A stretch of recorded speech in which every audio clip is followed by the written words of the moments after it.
Maintenant, on va parler de la fonction math.po. En JavaScript, elle est utilisée pour calculer la puissance d'un nombre donné. Donc, elle prend deux arguments, la base de l'exposant et renvoie la valeur résultante. Donc, par exemple, ici, si je commence à loguer math.po de 2 et 3, donc ça va afficher 8 de élevé à la puissance 3.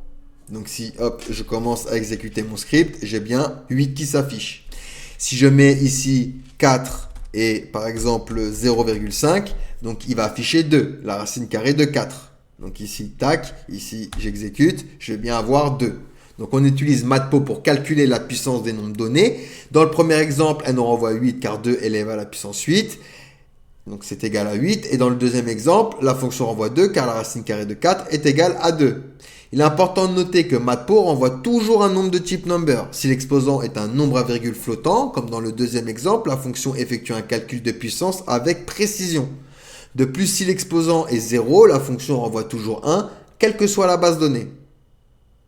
Donc, par exemple, ici, je vais m'en faire un troisième et je vais lui dire 0 et 5.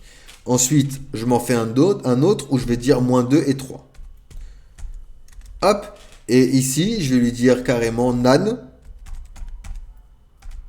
et 2.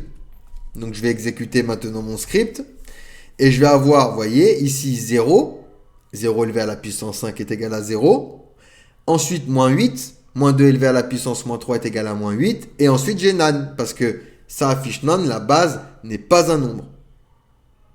Donc voilà pour mathpo qui sert justement à calculer la puissance d'un nombre donné. Allez, on passe du coup à la suite.